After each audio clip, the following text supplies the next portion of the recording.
మావోయిస్టులు లొంగిపోతున్న నేపథ్యంలో పార్టీ నుంచి అందిన ఫండ్ ఎటుపోయిందనే అనుమానాలు అధికారులకు అధికంగానే ఉన్నాయని చెప్పొచ్చు. కానీ పార్టీ ఫండ్‌ని మొత్తం కూడా కొన్ని నెలల క్రితం, కొన్ని సంవత్సరాల క్రితం బంగారంగా మార్చారనే వార్తలు కూడా అధికంగానే వినిపిస్తున్నాయి.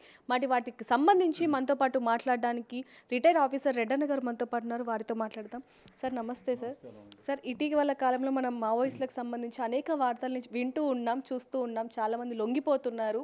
సో దానికి సంబంధించి పార్టీ నుంచి వచ్చిన ఫండ్ ఏదైతే ఉందో అది ఎటు పోయిందనే ప్రశ్న భారీగా ఉంది. వాళ్ళ దగ్గర ఎన్ని కోట్లు ఉన్నాయనేది. సో దానికి సంబంధించి ఏం చెప్తారు? మొదటి నుంచి కూడా మావోయిస్టులు కాంట్రాక్టర్ల దగ్గర నుంచి పెద్ద పెద్ద వాళ్ళ దగ్గర నుంచి మామూలుగా వసూలు చేసిన సొమ్ముని ఇంత క్రితం ఏం చేసేవాళ్ళు అంటే డంప్స్లో పెట్టేవాళ్ళు. తర్వాత కొంతకాలం అంటే ఒక 20-30 ఏళ్ల క్రితం డంప్స్ తర్వాత ఏదన్నా కొనుగోలు చేయడానికి పెట్టేవాళ్ళు. ఆ తర్వాత ఏమైందంటే సపోజ్ ఇక్కడ ఆపరేట్ చేస్తున్నారు, ఏ వెస్ట్ బెంగాల్లోనూ బినామీ వాళ్ళ బంధువులు ఎవరైనా ఉంటే వాళ్ళ దగ్గర నుంచి వాళ్ళ అకౌంట్లో వేసేవాళ్ళు. కొంత అకౌంట్లో వేసేవాళ్ళు, మిగతాది లాకర్లు, పెద్ద పెద్ద లాకర్లు తీసుకొని ఆ లాకర్లలో డబ్బునంతా పెట్టేవాళ్ళు. ఆ తర్వాత అవసరం వచ్చినప్పుడు ఆ లాకర్లో నుంచి తీసుకొని వినియోగం చేసేవాళ్ళు. కొంతవరకు ఇన్వెస్ట్ కూడా అంటే బ్యాంకులో ఫిక్స్డ్ డిపాజిట్ లాగా కూడా ఇన్వెస్ట్ చేసిన సందర్భాలు ఉన్నాయి. అయితే ఈ మధ్యకాలంలో ఏమైపోయిందంటే కరోనా వచ్చిన దగ్గర నుంచి ఈ నోట్లు మార్పిడి అయిన దగ్గర నుంచి ఇదేదో ఇబ్బందికరంగా ఉందని చెప్పి నోట్ల మార్పిడి రాగానే అనేక విధాలుగా బంగారం కొనుగోలు చేయడం, బంగారు కొనుగోలు చేసి అవి లాకర్స్లో పెట్టడం, కొంత తమ దగ్గరలో దాచుకోవడం. తర్వాత బంధువులు ఎవరైతే ఉన్నారో వాళ్ళ వెల్ విషర్స్ ఎవరైతే ఉన్నారో వాళ్ళకి సహాయం చేసే వాళ్ళు ఎవరైతే ఉన్నారో వాళ్ళకి ఎవరైతే ఒత్తాస పలికే వాళ్ళు ఉన్నారో వాళ్ళకి దగ్గర దాచుకున్నారు. సో ఈ మధ్యకాలంలో ఏమైందంటే మరి నక్సలైట్లు చాలామంది దొరికిపోతున్నారు, ఎన్కౌంటర్లలో చనిపోతున్నారు, అదేవిధంగా చాలామంది సరెండర్ అయిపోతున్నారు. ఈ నేపథ్యంలో వీళ్ళు ఏం చేశారంటే ఈ బంగారంగా ఎక్కువ మార్చడం, దాన్ని అనేక రూపాల్లో బంగారంలో మార్చుకొని దానికి అనేక బ్యాంకుల్లో బంధువుల దగ్గర వెల్ విషర్స్ దగ్గర పెట్టడం, కొంతవరకు కూడా ఇమ్మీడియట్గా చిన్న చిన్న డంప్స్లో కొంత వేయడం, ఈ విధంగా చేస్తున్నారు. అంటే వాళ్ళకి ఏమునిందంటే ఒకవేళ పార్టీ రద్దయిపోయే పరిస్థితి ఏర్పడి వీళ్ళు బయట ఎక్కడా తిరగలేని పరిస్థితి ఏర్పడితే కూడా కనీసం ఒక 7-8 సంవత్సరాలు ఈ పార్టీని నిర్వధికంగా నడపాలి అంటే వాళ్ళ దగ్గర డబ్బు ఉండాలి. కాబట్టి అంత డబ్బును దాదాపు 400-500 కోట్లు వాళ్ళు అనేక రూపాల్లో బంగారం రూపంలో కొనుగోలు చేశారనేది ఇన్వెస్టిగేషన్లో బయటపడుతుంది. అదేవిధంగా అది వాస్తవం అనొచ్చా సార్? ఎందుకంటే వాళ్ళ దగ్గర దాదాపుగా ఇందాక మీరు అన్నట్టుగా అలాగే వార్తల్లో కూడా అదే చెక్కలు కొడుతుందని చెప్పొచ్చు. 400 కోట్లు, అలాగే బంగారం కూడా 400 కేజీలు ఉంది అంటూ వార్తలు వస్తున్నాయి. ఆ నెంబర్ అనేది బాగా సర్కిల్ అవుతుంది. అది వాస్తవం అంటారా? అది కొంతవరకు నిజమే ఉండొచ్చు. ఎందుకంటే వీళ్ళు అనాదిగా చాలా కాలంగా ఈ కాంట్రాక్టర్లు మిగతా వాళ్ళ దగ్గర వెల్ విషర్స్ దగ్గర పార్టీ ఫండ్గా చాలామంది దగ్గర నుంచి బలవంతంగా కొందరి దగ్గర భయపెట్టి కొందరి దగ్గర మరో విధంగా కొందరి దగ్గర ఈ విధంగా అనేక రకాలుగా వాళ్ళు వసూలు చేశారు.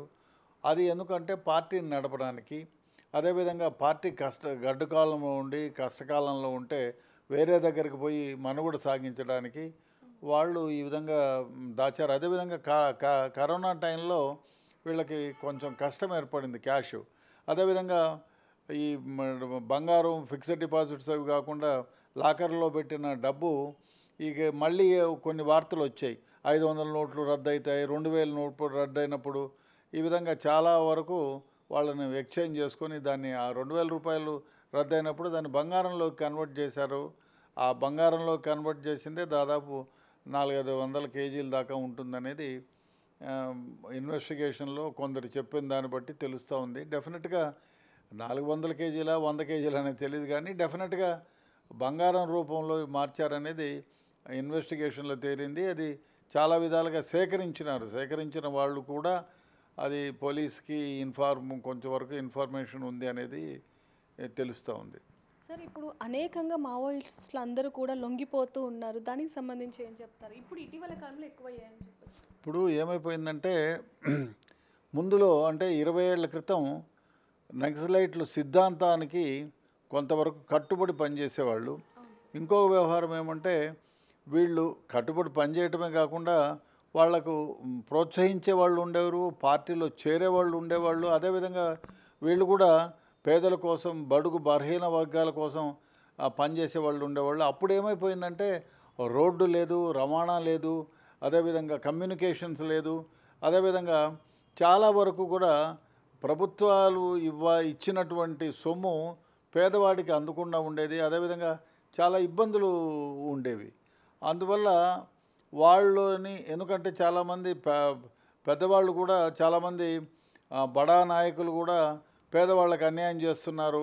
భూములు విషయంలో కానీ మరో విషయంలో కానీ పేదలకు ఫలితాలు అందకుండా పోయాయి. అందువల్లనే వాళ్లకు అంటే నక్సలైట్లని ద్వారా లబ్ధి పొందిన వాళ్ళు చాలామంది ఉన్నారు.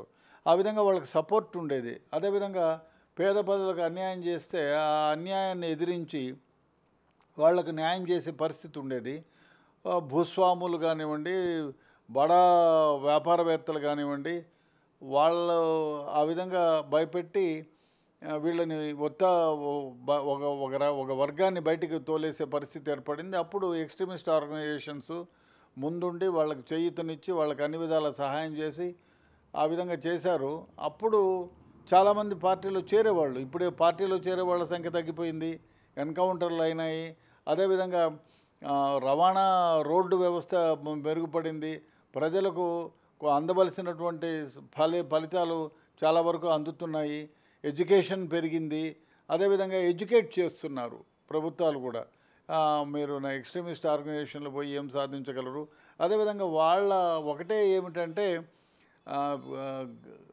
గన్ ద్వారానే రాజ్యాన్ని సమీకరించాలి, నిర్మించాలనేటువంటి భావన ఎవరికి నచ్చటంలే. ఇప్పుడు మీరు ప్రభుత్వాలు కూడా ఏమంటున్నాయంటే మీకు నిజంగానే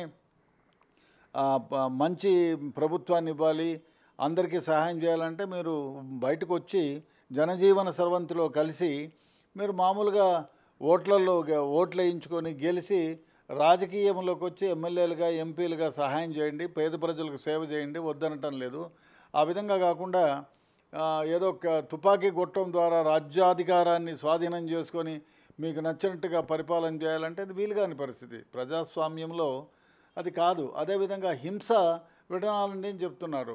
ఎక్స్ట్రీమిస్ట్ ఆర్గనైజేషన్లు చాలా వరకు కూడా హింసను వదలకుండా భయపెట్టి, బాపెట్టి, చంపి ఏదో విధాలుగా చేస్తున్నారు. అది నిజంగానే తప్పైన పద్ధతి. అందువల్ల ప్రజలు కూడా ఈ తప్పును గుర్తించి చాలా వరకు సపోర్ట్ చేసేది మానేశారు. ఆ విధంగానే కూడా ప్రభుత్వం కూడా ఏం చేసిందంటే సెంట్రల్ గవర్నమెంట్ కానివ్వండి, స్టేట్ గవర్నమెంట్ కానివ్వండి, వీళ్ళు అనేక రకాలుగా కూంబింగ్ ఆపరేషన్లు చేసి వాళ్ళ మనుగడని నడుగుడు మీద దెబ్బ కొట్టారు. అదేవిధంగా వాళ్ళ హైడౌట్స్ అన్నీ కూడా కనిపెట్టారు.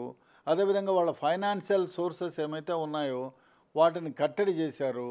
సో రిక్రూట్మెంట్ జరగడం లేదు, చాలామంది ఎన్కౌంటర్లు అయ్యారు. అదేవిధంగా పార్టీ ఉంటుందా, ఆ ఉనికినే ప్రశ్నార్థకమైన పరిస్థితి ఏర్పడింది. కాబట్టి చాలామంది వందల సంఖ్యలో ఒక్కొక్క రోజు లొంగిపోతున్నారు. లొంగిపోయి జనజీవన స్రవంతిలో కలిసిపోతున్నారు. కాబట్టి పార్టీ మనుగడ కష్టమైపోతుంది. కాబట్టి వాళ్ళు లొంగిపోతున్నారు. కాబట్టి ఇప్పుడు ముఖ్యంగా ఇన్వెస్టిగేషన్లో ఇప్పుడు ఉండేవాళ్ళు కూడా ఏమనుకున్నారంటే ముందు కొద్ది కాలం మనం ఉండి స్తబ్దతగా ఉండి పార్టీని నడిపించుకుంటూ ఈ బంగారు నిల్వలు కానివ్వండి, డబ్బు నిల్వల ద్వారా కానీ పార్టీని పునర్నిర్మించుకోవాలనే భావంతో ఉండేవాళ్ళు. ఇప్పుడు అది కష్టమైపోయింది. కాబట్టి వాళ్ళు చాలామంది పోలీసుల ముందు లొంగిపోతున్నారు.